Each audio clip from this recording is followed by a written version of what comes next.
Bismillahirrahmanirrahim. Alhamdulillahirabbil alamin. Allahumma shalli ala sayyidina Muhammad wa ala ali sayyidina Muhammad. Kawan-kawan, dalam video kali ini saya akan memberikan atau sharing ya, berbagi bagaimana cara membesarkan api dari kompor jenis inilah ya, terutama ini mereknya, nah ini dia, Electrolux ya. Baik, jadi apa sih masalahnya? Masalahnya adalah kompor ini dari pabrik dia udah didesain untuk digunakan menggunakan gas LPG ya. Nah, kemudian di rumah saya ini sudah berganti menggunakan gas dari PGN ya. Saya bisa tunjukkan ya saluran gas PGN-nya yang dalam rumah seperti itu. Nah, kalian bisa lihat ya, ada pipa kuning kemudian disambungkan dengan selang hitam. Lalu, nah selangnya sih masih saya copot ya, teman-teman. Nanti selangnya akan terpasang di sini. Nah, ini tutup belakang saya copot karena saya mau bikin tutorialnya ini. Baik, ya sekarang masalahnya apa? Kalau dari LPG diganti ke gas PGN, masalahnya tekanan gas PGN itu disetting sangat rendah ya. Kenapa disetting sangat rendah ya? Itu untuk keamanan ya, teman-teman. Karena apa? Kalau terjadi kebocoran pipa sehingga gasnya itu kecil yang bocor ya, tidak terlalu besar. Nah, akibatnya apa? Kalau tekanan gasnya rendah, jadi selang itu ya, kalau kerannya di sana itu saya buka, tekanannya itu hanya rendah. Sehingga apa? Ketika kompor saya nyalakan ya, tadinya ini dirancang untuk tekanan yang lebih tinggi sehingga kalau pakai LPG itu apinya normal ya. Apinya normal. Nah, ketika diganti dengan gas PGN, ya, karena tekanannya lebih rendah, maka apinya menjadi kecil, ya. Nah, karena apinya kecil, maka kita harus melakukan sesuatu, yaitu memperlebar jalur gas, ya. Nah, di bagian mana sih yang perlu diperlebar? Nah, di sini akan saya tunjukkan ya, kawan-kawan. Ini ada 5 tungku, ya. Termasuk yang di dalam itu tambah berapa lagi? Total mungkin ada 6 tungku lah. Ya, jadi saya tunjukkan yang bagian yang gampangnya dulu ya, kawan-kawan. Jadi ini kalau kita buka, nah perhatikan. Nah di sini kelihatan ya. Saya gedein. Perhatikan ya, kawan-kawan. Ini namanya spuyer yang warna itu ya, terbuat dari kuningan itu, tengah itu. Itu orang biasa nyebutnya spuyer, ya kalau bahasa tekniknya itu orifice gitu ya. Nah, disitulah yang perlu digedein. Nah, kalau seperti ini gampang kawan-kawan, tinggal dibor aja, cis gitu ya. Nah, lubang aslinya kan mungkin hanya sekitar berapa ya? Mungkin sekitar 1,5 mili gitu. Nah, kita gedein menjadi 2 mm gitu ya. Jadi bisa dicoba-coba ya, kawan-kawan. Nah, ini kebetulan udah digedein menjadi 2 mm dan akhirnya udah cukup, udah bisa normal kembali apinya. Nah, mungkin ada yang bertanya, Pak, nanti kalau kita ganti LPG lagi, ya jangan ya, kawan-kawan. Nanti kalau gasnya kita ganti LPG lagi, apinya jadi terlalu besar karena ini udah terlanjur dibesarkan gitu ya. Jadi kalau balik ke LPG lagi ya terpaksa harus beli spuyer baru ya. Nah, seperti itu. Baik, jadi seperti itu ya. Simpelnya seperti itu kawan. Tinggal ngebor lubang kecil ini. Nah, yang jadi masalah adalah ketika kita bertemu yang model seperti ini.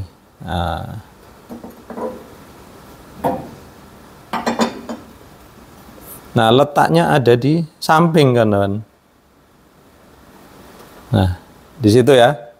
Nah, sehingga kita kesulitan kalau mau ngebor ya.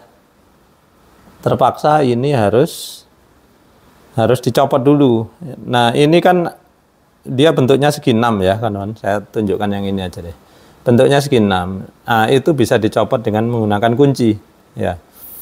Jadi seperti itu ya. Ini dicopot dulu menggunakan kunci, baru dibor kemudian dipasang kembali. Nah, sebetulnya sesederhana itu ya, kawan. Nah, masalahnya kita ini kadang tidak punya kunci sekecil ini, sehingga apa yang saya lakukan kemarin, yaitu saya membongkar ini kan ya. Jadi saya membongkar ini caranya bagaimana? Yaitu kita copot ini pakai obeng ya. Nah, di sini 1, 2, 3 pakai obeng. Lalu setelah itu di bagian dalam ya itu ada, kita tunjukkan aja ya langsung ya ke bagian dalamnya.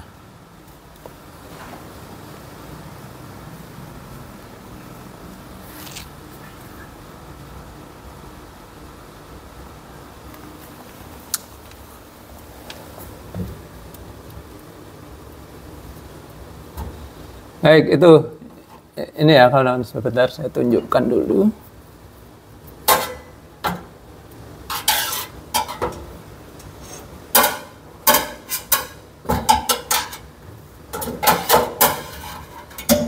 Nah, ini ya yang saya tunjukkan pakai obeng ini kita lepas ya. Jadi kita ngelepasnya bisa dari atas ya kawan-kawan. Jadi ini ya, setelah kita lepas ketiga baut ini kan bisa dimiringkan ya, bisa ditarik ke sana kemari sehingga bisa kita lepas dari atas ya, yang pipa tadi itu. Nah, setelah itu ini kita miringkan baru dibor bisa ya. Nah, seperti itu. Oke. Nah, sekarang mumpung kita lagi bongkar-bongkar seperti ini ya kawan-kawan, saya mau share juga nih. Mungkin ada yang penasaran ya. Di semua ketungku ini kok ada ini sama ini ya. Apa gunanya? Nah, sini akan saya jelaskan ya. Yang pertama, ini adalah untuk pemantik api ya. Nah, pemantik api ini dia bisa jalan kalau kalau ini dipencet ya kawan-kawan. Ini dipencet, maka di sini akan keluar api ya. Nah, ini baru bisa bekerja kalau dia ada benda metal atau logam di dekatnya seperti ini. Ya, jadi kalau ada logam di sini, dia ketika tombol ini tadi dipencet, maka di sini ada lompatan api, tas seperti itu. Gunanya apa? Ya tentu saja untuk menyalakan api ya kawan-kawan pertama kali. Nah, seperti itu. Sama kayak korek kan, yang pertama itu. Nah, kalau ini juga ya seperti itu. Kemudian yang kedua ya, ada ininya. Nah, ini adalah sensor kawan-kawan. Apa gunanya sensor ini? Jadi kompor ini ya kawan-kawan. Seandainya api di sini mati ya, maka gasnya akan otomatis berhenti. Nah, itulah istimewanya kompor ini ya. Jadi dia memiliki sensor seperti ini. Ya, kelihatan yang lancip-lancip ini. Jadi gunanya itu kawan-kawan. Jadi kalau entah ketiup angin atau apa ya, terus apinya mati, maka kompor ini otomatis akan mematikan gas gitu ya. Nah, ini tidak dimiliki oleh kompor-kompor biasa ya, sehingga kalau kawan-kawan punya kompor biasa yang tidak punya sensor api seperti ini, maka kalau kawan-kawan contoh ya, misalkan kita nyalakan kayak gini, kan keluar gas ya di sini gitu.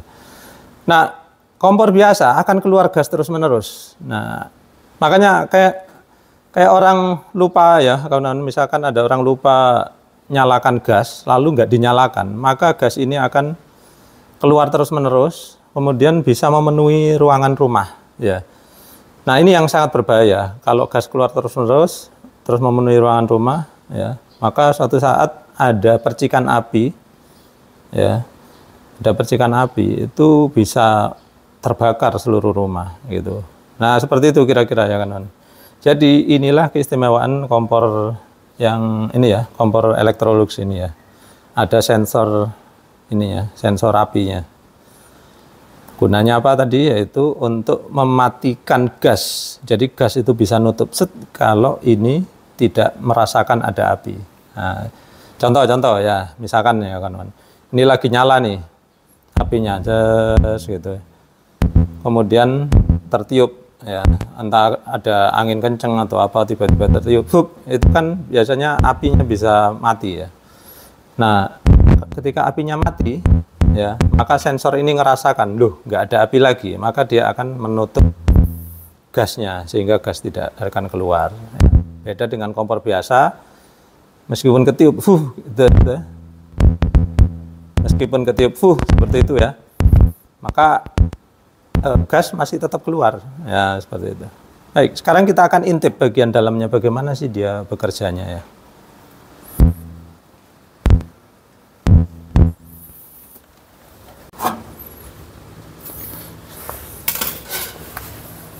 Baik, sekarang kita akan coba pelajari ya kawan-kawan, isinya di sini apa aja.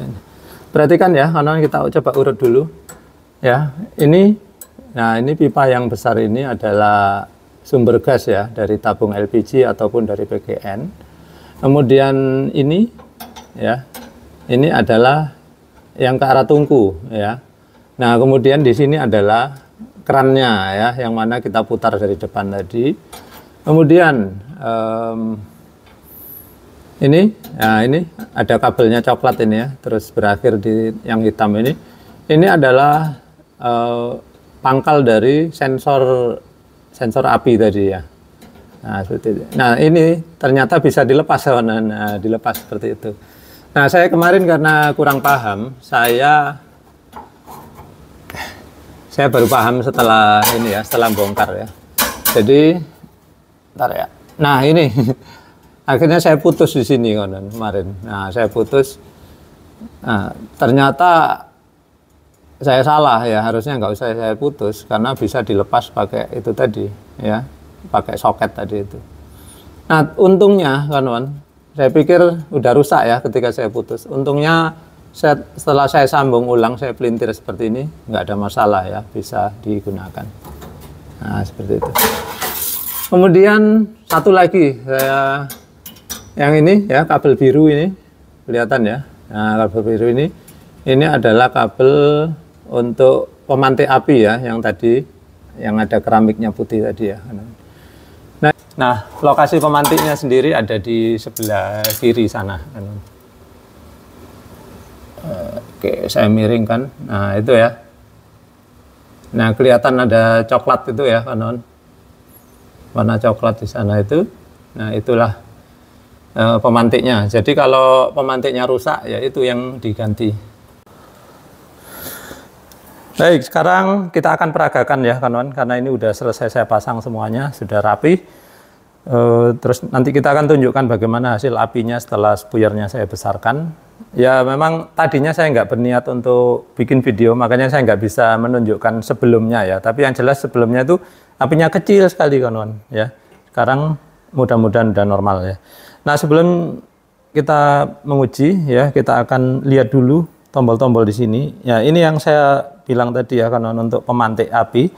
Tapi karena udah rusak ya, maka tidak bisa digunakan lagi. Makanya saya menggunakan korek tipe tipe batang atau tipe apa nih? Tipe pistol lah saya bilangnya. Oke. Terus ini adalah ini ya, knop-knop ya, knop-knop klep untuk membuka gas. Kemudian ya saya nggak usah jelaskan secara total ya kawan-kawan. Nah, ini dulu deh, saya mau jelaskan yang ini ya kawan-kawan. Nah, saya ingin menjelaskan satu dulu ya kawan-kawan, bagaimana cara kerja dari sensor api ini ya. Perhatikan, mic akan saya letakkan dekat tungku ini. Perhatikan nanti gas akan terdengar berbunyi ketika saya putar knob. Oke, mic saya letakkan di situ.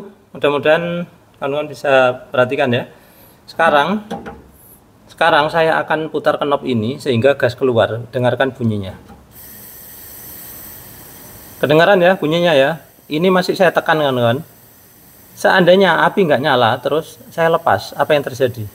Masih bunyi ya. Perhatikan kalau knob saya lepas. Nah, seperti ini ya. Jadi disinilah letak safety-nya ya kawan. Jadi ketika knob saya lepas, maka di sini karena mendeteksi tidak ada api, maka gas akan berhenti secara otomatis. Kawan-kawan coba kompor kalian di rumah bisa nggak seperti ini ya. Kalau bisa berarti kompor kalian dilengkapi dengan sensor api ya.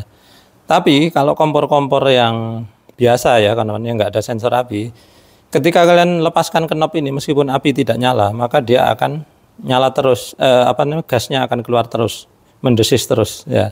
Nah, disitulah bahayanya ya. Ya kadang-kadang kita nggak tahu, anak kita mungkin nggak sengaja muter gitu ya, muter knob, lalu gas habis ya, memenuhi. Kalau habis saja nggak apa-apa, paling rugi gas ya kawan. Tapi kalau sampai dia memenuhi rumah, kemudian ada yang memercikkan api, itulah bahayanya ya. Oke, sekarang kita akan mencoba ya bagaimana api dari tungku yang sana tadi ya, yang sudah saya gedein api, spuyernya.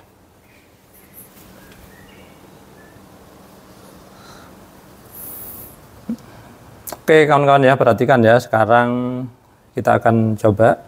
Jadi langkahnya yaitu biasanya kalau pemantiknya masih hidup ya kawan-kawan, maka yang saya lakukan adalah begini, ini dipencet terus dia akan memantik, tes, lalu ini saya akan putar seperti ini ya. Tapi karena ini udah rusak, maka yang saya lakukan adalah saya putar seperti ini sambil sini saya nyalakan.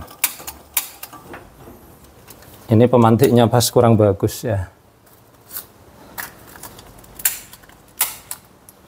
Nah, yang ini bagus ya, coba ya lagi. Nah, perhatikan ya kawan-kawan. Nah, ini saya tahan dulu kawan-kawan, habis itu saya lepas seperti ini ya. Jadi kompor ini karakteristiknya seperti itu. Ketika saya nyalakan, ini diputar, api nyala, tahan sebentar, lalu baru dilepaskan. Kalau dilepaskan langsung ya, coba ya. Nah, kadang-kadang kalau kita melepaskannya terlalu cepat, ini tadi, coba ya sekali lagi.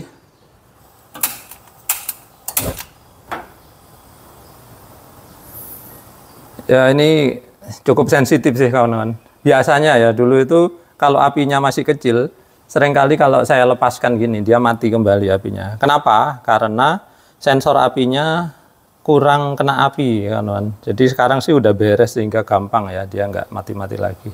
Saya tadinya mau ngasih contoh kalau saya ngelepasnya ini terlalu cepat, dia akan mati. Kenapa? Karena sensor apinya belum sempat panas gitu ya. Baik, jadi sekarang apinya ini udah cukup bagus, kawan-kawan. Tadi saya udah tanyakan pada istri, dia udah cukup senang dengan hasil yang seperti ini. Ya, kemudian, oh ya, saya sekalian berbagi ya, kawan-kawan. Ini saya kecilkan dulu. Ini masih nyala tapi api kecil ya, kawan-kawan. Nah, kompor ini ya, biasanya kalau dipakai untuk penggorengan susah, kawan-kawan. Kalau dipakai penggorengan susah, kenapa? Karena dia bentuknya seperti ini, dia akan limbung kalau dipakai. Nah, perhatikan ya kawan-kawan, kalau saya pakai penggorengan, oh limbung ya, duduknya nggak bisa steady gitu ya, nggak bisa mantap gitu. Nah, kalau kayak gini, lihat, jadi kita sambil gini, apalagi kalau ada isinya yang berat ya, nah takutnya terguling ya. Maka kawan-kawan perlu ya membeli yang seperti ini ya, tatakan ya. Nah, seperti ini. Nah, banyak tatakan yang dijual di luar sana ya kawan-kawan. Tapi ini saya beli merek Modena dan istri cukup senang kawan-kawan ya. Oh ya, yang ini bawaan aslinya, yang Modena yang ini sih. Nah, yang jelas dia ada kakinya 4 seperti ini ya, sehingga pas digunakan di sini. Jadi bagi kawan-kawan yang membutuhkan bisa pakai yang merek Modena, nggak apa-apa ya, meskipun kompornya Electrolux, ini pakai Modena. Setelah itu kita gunakan goreng, nah baru mantap ya, tidak goyang-goyang. Nah seperti itu. Baik, jadi ini harganya sih memang nggak murah juga kawan-kawan, ini lebih dari 100.000. Jadi kalau kawan-kawan berminat, linknya akan saya sertakan di kolom deskripsi ya, silakan kalian lihat di sana. Tapi cukup membantu sekali. Nah, banyak yang dijual yang model murah-murahan dari plat ya kawan-kawan. Nah seperti itu, saya takutnya apa? Takutnya yang model seperti itu kadang-kadang tidak cocok ya untuk kompor yang jenis seperti ini.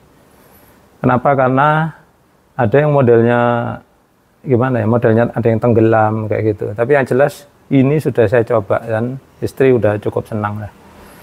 Baik kawan-kawan, jadi sekian dulu ya. Kalau ada pertanyaan tentang kompor ini silakan kalian tulis di kolom komentar. Sekian dulu dari saya, mudah-mudahan bermanfaat. Terima kasih sudah menyaksikan.